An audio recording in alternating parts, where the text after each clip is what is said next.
Hi, I'm Gavin and I'm here at Mabuba's Promise. We've just been giving out the footballs with the little stickers on them, kick me, not a puppy, and the t-shirts are going to be handed out later. It looks fantastic. I've been watching the kids here playing with the footballs. I'm absolutely thrilled, and I know Andrea will be thrilled too, because seeing these guys playing with the balls, quite clearly they're pretty skilled at it, and working in conjunction with the Scouts, it's a dream come true. It's a dream for Wetnose, and it's a dream for these kids, and it's a dream for Hayley, who's been working with the Scout movement. Everybody's a winner, and I'm absolutely tickled pink. I'm so pleased.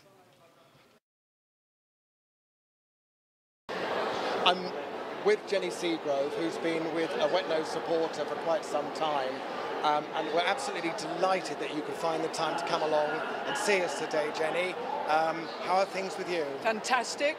I shall look forward to walking around with my wet nose. Excellent. My black nose on. Absolutely wonderful. Now, as you're probably aware, Wetnose is having a fun day in September. Yes, the 26th and the 27th, I believe. Absolutely right. About 47% of the households in the UK have animals. Do you think that the British public would be behind having a Wetnose Day to fundraise to help the animals in rescue centres, or do you think that they would not be very interested? Well, the first thing is that we need to make sure that they know it's happening. And then the second thing is we need to make it a lot of fun. It seems to me that Children in Need works, A, because they have a ridiculously high profile, but because there's a lot of people making very silly fools of themselves. And, you know, if you can get all of your supporters and as many people as possible to behave like complete idiots for a couple of days, and I'm absolutely up for that, then we should start to build, because I think it's an absolutely brilliant idea and one that's well overdue. Children in Need started small. And I know this is something that we've been talking about for years now. It's just finding the right format for it. And once you start getting it on a roll and starting to get people excited and knowing that they're going to have fun and that they're making a difference, and what that difference is for, then I think it'll really start to blossom and to spread. I agree. I mean, I'm speaking for anybody who works with Wetnose. We are more than happy to make a complete idiots of ourselves, and it warms my heart that Jenny has also agreed to do something of a similar nature. I shall. In fact, I'd like animals to have a voice generally. They really don't. We do not serve a purpose on any level, as far as I can see it, for the animals. And what I want to do with Main Chance, and what I want to do with whoever it is up there has got left for me on this earth is to really try and share with people how animals can heal us. We can help them and look after them, but our relationship with them can be so much more than the tip of the iceberg that people think it is. And if that value is put on that relationship with the animals, then people will automatically want to respect them and look after them. I couldn't agree more. I think it's wonderful. Jenny, it's been a pleasure, as always. Thank you very much indeed. My pleasure. Well done for what you're doing. Fantastic, and thank you for the support you've given us. Great.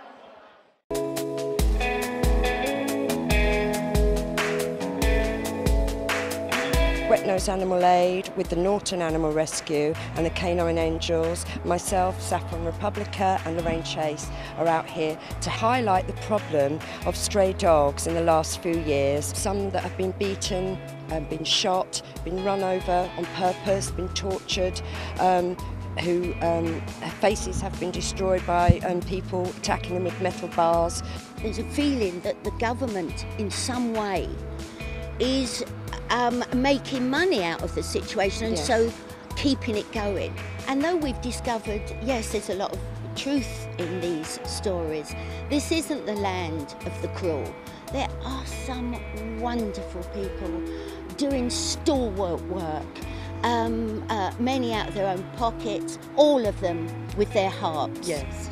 And it has wonderful, and they should be supported. The animal rescue shelters here should be supported by the government, as they are doing a wonderful job.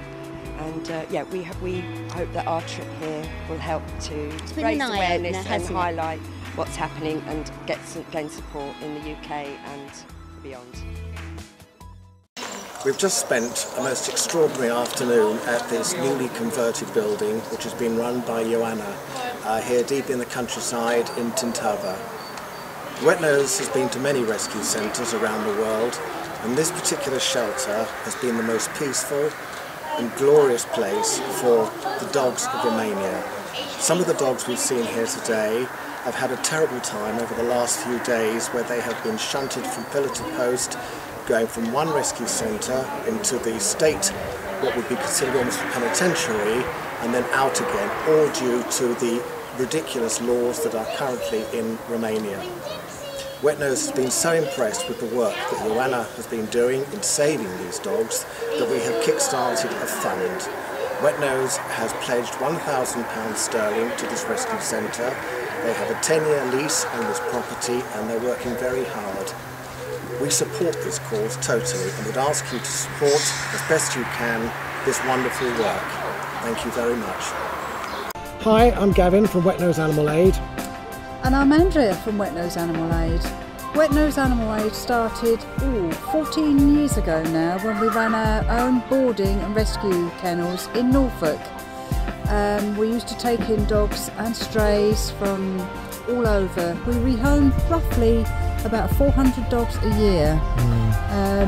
We used to go to Sheffield and pick dogs up that were going to be destroyed, and we used to bring them back and rehome them. It was very hard work, but very enjoyable.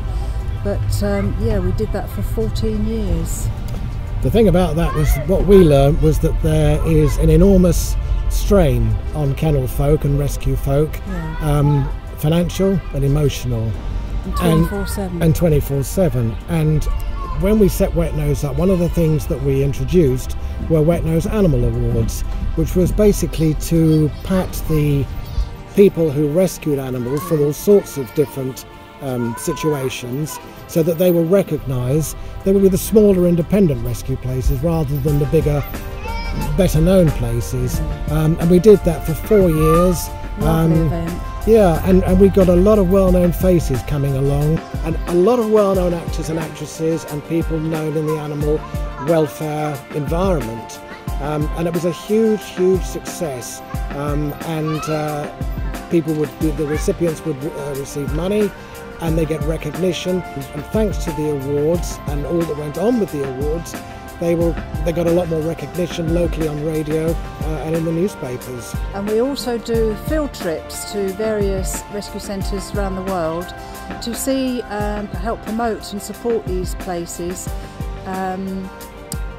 Canine rescue in Bulgaria. Yeah, we did that. That was an eye-opener. Somewhat dwarfed by what's going on in Romania at the moment. I'll just touch on very briefly. In the EU, for example, there is no law that the EU have to implement in any EU country. In other words, each EU country deals with their own stray dog problem. And it's pretty well documented that in Romania they do it in a rather unpleasant way. And we've just come back from Romania, where we've made our own documentary, still in post-production, about what's gone on out there, and it's pretty horrific. Additionally, we've been to Afghanistan, which is a different culture. We've been to the Philippines in the dog meat industry, which again is pretty grim. We've been to Greece, and we've been to Spain, and by proxy we've been to other countries in Europe, and of course we visited rescue centres in the UK. To kind of counteract this as best we can, every year Wetnose has a Wetnose Day, Wetnose Fun Day, which is an opportunity for the public to join together with rescue centres locally, so that they can again bring awareness and bring the media focus and spotlight on these smaller rescue concerns, and raise money, which is badly needed. Yes. I think I'm right in saying that something like 47% of households in the UK have an animal, a pet of some sort, and we've had massive campaigns and events for children in need, for cancer, for breast, sports relief. All these things are highly laudable. Yeah. But there's one thing missing, and that is the corner which is called animal welfare. And Wetnose strive to bring that to the forefront and ensure that vast sums of money can be generated and given to these deserving causes. It's badly needed and it's very overdue. Animal rescue centres, the people that run them, to our way of thinking, they are heroes of the animal world. Without these people... Unsung heroes. Unsung heroes. Without these people running these centres, pets, wildlife would be in a very sorry state indeed. So we should be promoting these places, we should be helping them locally, nationally, internationally. Internationally, yes, that's right. Yes. There should be more rescue centres, not less. So, and it's for animals all across the board, everything from birds right the way through to reptiles. You know, we all need to do more to help our animals, but to have a bit of fun as well. Yes, we all want to have a giggle. It's nothing derogatory about it. It's important, and Lord knows there's enough fun generated when they help children in need, and rightly so. Exactly the same sort of idea. Now it's the animals' turn. Absolutely, absolutely.